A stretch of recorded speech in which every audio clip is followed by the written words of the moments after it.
All right, guys, what's going on? Welcome back to Top Line. It's your boy Chris, and man. Hope everybody's having a great Taco Tuesday, guys. That's right. I had some tacos on Taco Tuesday. Shout out to the missus for making those. You know, she's the best cook in the world, if you ask me. Man, Jeanie Buzz. Whoo. Hey, man. Hey, listen, I'm just going to be honest. For Jeanie to say what she said, first of all, she did, now before I go into the video, she did come back and say, oh, I didn't mean it like that. But for her to actually say Russell Westbrook was the best Laker last year, to me, scared the living crap out of me because, I mean, in my mind, I'm like, well, she's just not watching the games. Like, I don't understand where this is coming from. To even utter that, I understand the Lakers are in a precarious situation. Because not only is a great possibility that he's going to be on the roster come the beginning of the season, but there's also a great chance that Russell Westbrook, there's also the chance that they want to raise his statue. They want to raise his status. They want to make him as tradable as possible. See, it makes no sense to go out there and trash your player while at the same time saying that he's and trying to trade him, right? Like Cowboys. You don't want to do that. All right, that's negotiation. F up 101. Don't do that. Don't do that. All right. So I think the Lakers are understand that, yo, man, there's a chance that we're gonna have to ride with Russ, and I think that's consensus around the organization. Now Jeanie Buss did come back and say, oh, I didn't mean like that. What I meant was he was the most consistent player, saying that he played 78, I think a total of 78 of the 82 games last season. You know, he was there night in and night out. So, you know, kudos to him for that. Listen, kudos for that, man. We all no one ever said Russ cheated the game. All right. No one ever said that. I know for me, I've never said, you know, I don't know if Russ is really if he really cares about the game of basketball in a sense of effort. He go out, he play his style, his way, and that's fine. But the only issue is that he has not elevated his style of play, meaning he hasn't gotten better or found a way to combat once Father Time starts to catch up, right? Like, that's the thing about it. Father Time is going to eventually catch up with everyone. Even LeBron James, who's still playing at a phenomenal level. Father Time would knock on his door eventually, right? And you got to find other ways to do other things. Russell Westbrook is still trying to drive down the lane and just, you know, be wild, man, which is fine, which was really fine back in, you know, his early days of his career, because he was just so damn athletic and just so explosive off the dribble that it was very little that you could do about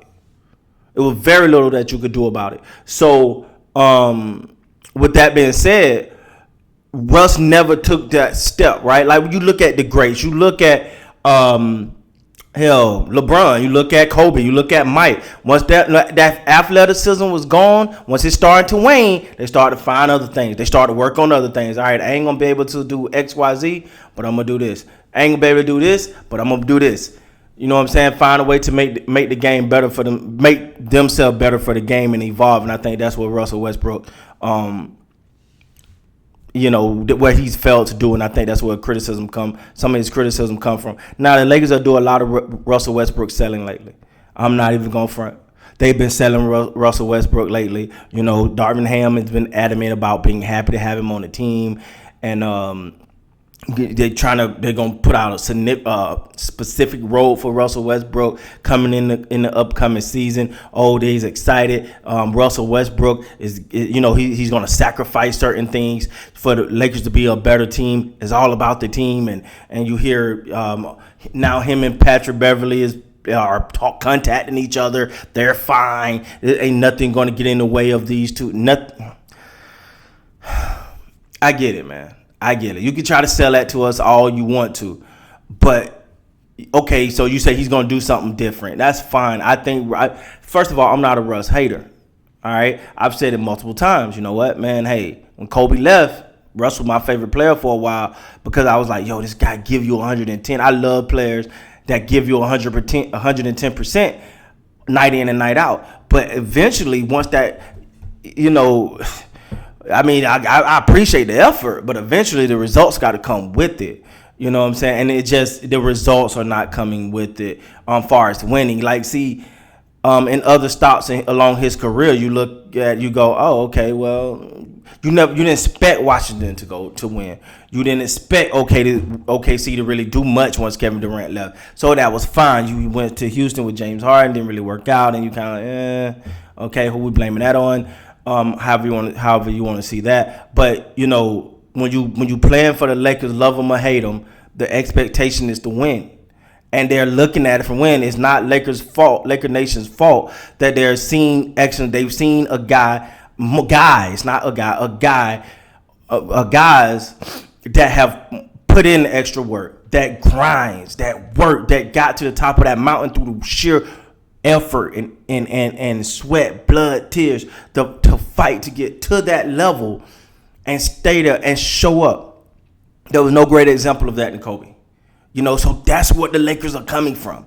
LeBron is not Kobe, but you never question whether he's working. Everything is on Instagram for him, so he posts a lot, and he's at least in the gym working.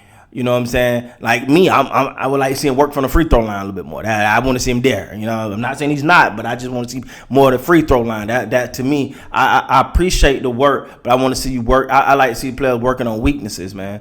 That to me, that's what's big to me. Hey, what's the issue?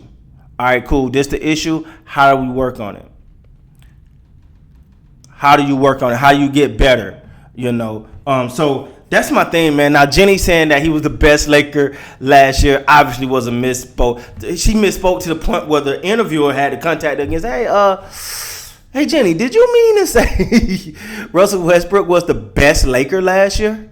And she goes on to say, no, that's not what I meant. I meant the most consistent Laker. And that's fine. I mean, if you want a cool point for that, for showing up to work, great. He showed up. Hey, a lot of people didn't. But he showed up and everyone was like, kudos because you showed up.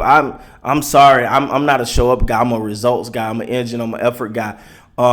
When I don't show up for you guys on this channel, I don't expect the results. I don't want no pat on the back. I want to get my ass to work so I can be better. So I can get in here and I can continue to put out the work and put in the work. So, yeah, I can show up here, but I got to continue to deliver. And the same thing, I'm not the guy that's going to give you kudos like for showing up. I'm not a participation trophy type of guy. It's either do the damn work or get out the way and get better. You know what I'm saying? So, anyway, but that's a little clarification on the Jeanie Buss thing, man. When I first heard that she said he was the best Laker last year, I was a little nervous because at that moment I know she ain't even watching the damn games. If that's what you think, we in trouble. But anyway, man, hope that gave you guys some clarification. With that being said, guys, please like, comment, subscribe to the channel. And until next time, man, you guys be great.